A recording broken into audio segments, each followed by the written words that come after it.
अस्सलाम वालेकुम वरहमतुल्लाहि वबरकातुहू। पिछले लेक्चर में हमने बात की कि औरतों के चेहरे और जिस्म पर फालतू बाल किन बीमारियों की वजह से होते हैं, उनकी अलामात और वजूहात क्या हैं। आज हम इससे आगे चलेंगे, लेकिन उससे पहले हम इसी लेक्चर का थोड़ा सा रिकैप करेंगे और उसके बाद हम आगे जिस टॉपिक पे डिस्कस करेंगे वो ये है कि इन बीमारियों की जांच, पेचीदगियाँ और इलाज क्या है। कल हमने जो डिस्कस किया वो ये था कि औरतों के चेहरे और जिस्म पे जो फालतू बाल होते हैं उनको हम हर्सुटिज़म कहते हैं, और हर्सुटिज़म जो होता है एक्सेसिव बाल जो ज़रूरत से ज़्यादा चेहरे पे, छाती पे और कमर पे आ जाते हैं उनको कहते हैं। और यह अमूमी तौर पे आपके जीन्स के ऊपर भी डिपेंड करता है कि आपके ख़ानदान में दूसरे लोगों को इस तरह का मसला है या नहीं है। दो चीज़ों के बारे में हमने बताया कि ओवरीज़ और एड्रिनल ग्लैंड्स जो कि गुर्दों के ऊपर वाक़ होते हैं, इन दोनों में मसाइल हों तो ये मसला हो सकता है।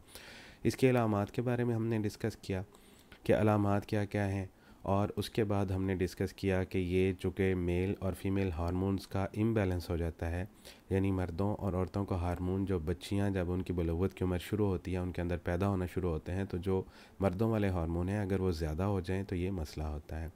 फिर हमने इसकी जो बीमारियां हैं जिनकी वजह से ये होता है उसके बारे में हमने डिस्कस किया कि कौन कौन सी बीमारियां हैं जिनकी वजह से ये हो सकता है।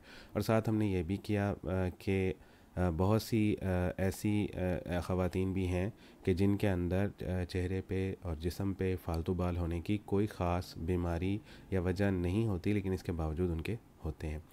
हमने पॉलीसिस्टिक ओवेरियन सिंड्रोम के बारे में डिस्कस किया, हमने कुशिंग सिंड्रोम के बारे में डिस्कस किया, हमने कंजेनिटल एड्रिनल हाइपरप्लेजिया के बारे में डिस्कस किया, और ट्यूमर्स यानी कि रसोलियों के बारे में डिस्कस किया, और कुछ मेडिसन्स हैं जो ख़वातीन यूज़ करती हैं उनके बारे में हमने डिस्कस किया जिसकी वजह से ये हो सकता है। आज हम बात करेंगे कि इसके टेस्ट कौन से हैं और इसको हम डायग्नोज़ कैसे कर सकते हैं। टेस्ट में वही जो इसकी वजह है, यानी मर्दों के जो हार्मोन हैं जिन्हें हम एंड्रोजन कहते हैं, अगर वो ज़्यादा हों तो ये मसाइल पैदा होते हैं, तो इसलिए हम एंड्रोजन के ही टेस्ट करवाते हैं। और उसके अलावा दूसरी वजह जो हमने बात की कि ओवरी यानी अंडेदानियों में मसाइल पैदा होने की वजह से ऐसे होता है, और एड्रिनल ग्लैंड्स में मसाइल पैदा होने की वजह से ऐसे होता है। तो इसलिए उन दोनों को चेक करने के लिए दो तरीक़ाकार होते हैं।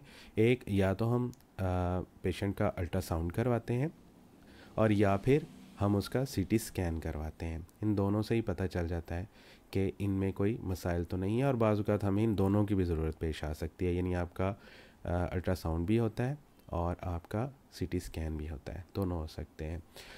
रिस्क क्या है? जो रिस्क हैं इस बीमारी को डेवलप करने के, वो सबसे पहले तो आपकी फैमिली हिस्ट्री है, यानी अगर आपके ख़ानदान में कंजेनिटल एड्रिनल हाइपरप्लेजिया है, यानी आपके जो गुर्दों के ऊपर एड्रिनल ग्लैंड हैं अगर वो ज़्यादा काम कर रहे हैं, या आपकी अंडेदानियाँ जो हैं उनके अंदर पॉलीसिस्टिक ओवेरियन सिंड्रोम, यानी उनके अंदर बहुत ज़्यादा छोटी छोटी सी थैलियाँ बनी हुई हैं, तो उसकी वजह से भी आप रिस्क पे हैं। अगर आपके ख़ानदान में किसी कोई बीमारी है तो आपको बहुत ज़्यादा चांसेस हैं कि आपको ये हो सकता है। और उसके अलावा एंसेस्ट्री, यानी आपके आबा अजदाद अगर मेडिटेरेनियन ओरिजिन के हैं, मिडल ईस्टर्न के हैं या साउथ एशियन हैं, तो भी आपको ये मसला होने के चांसेस ज़्यादा होते हैं।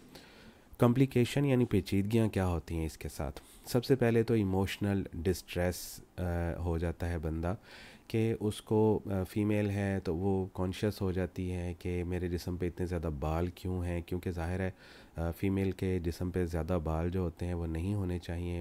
अमूमी तौर पे ये मर्दों का ट्रेड होता है, मर्दों में होते हैं, औरतों में नहीं होते।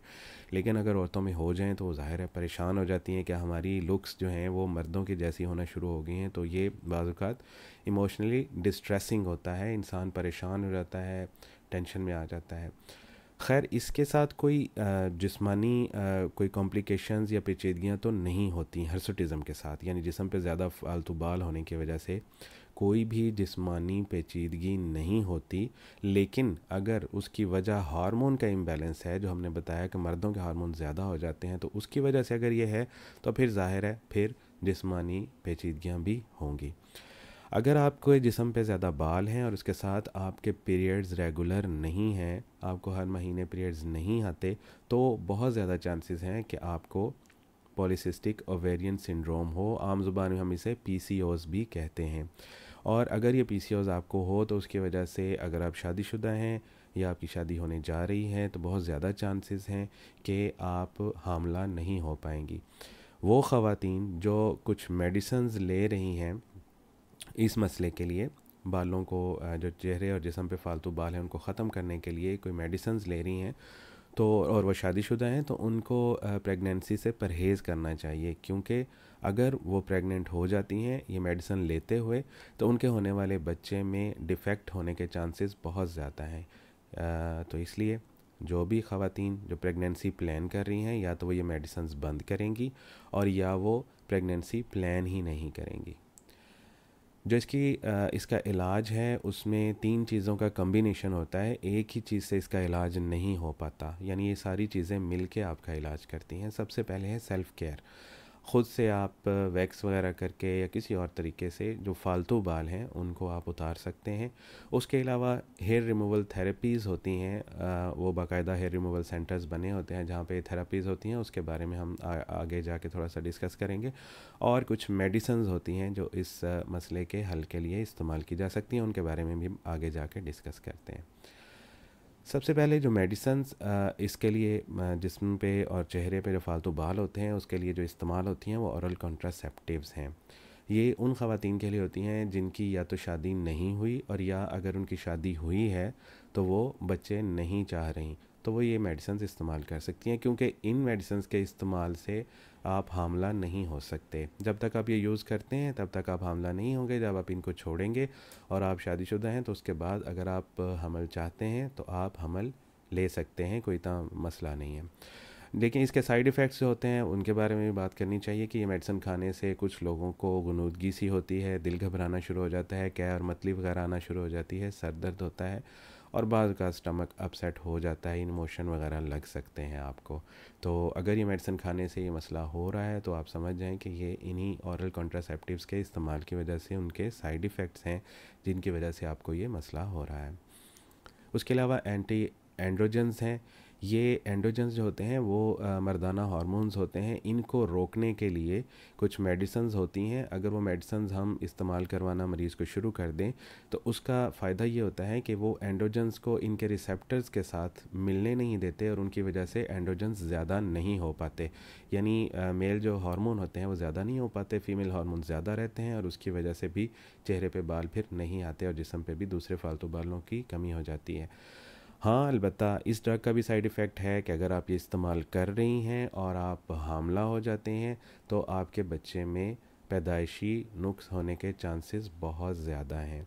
तो इसलिए जब भी आप इस तरह की कोई भी मेडिसिन्स यूज़ करें, जैसे हमने पहले बात की और जैसे अब बात कर रहे हैं, तो आपने कॉन्ट्रासेप्शन करनी यानी प्रेगनेंसी आपको नहीं होनी चाहिए। उसके अलावा एक ईफ्लोरनिथिन क्रीम आती है, ये आपको वैसे नहीं मिलेगी जब तक आपको डॉक्टर प्रिस्क्राइब नहीं करेगा। आप ओवर द काउंटर ड्रग ये नहीं है, यानी आप जाके बाज़ार में शॉप पे किसी भी फार्मेसी पे जाके इसका मुतालबा नहीं कर सकते। आप डॉक्टर आपको लिख के देगा तो उसकी प्रेस्क्रिप्शन के ऊपर ही आपको इफ्लोरनिथिन क्रीम मिलेगी। इसको आप यूज़ कर सकते हैं अपने उन हिस्सों के ऊपर जहाँ पे आपके फालतू बाल आए हुए हैं।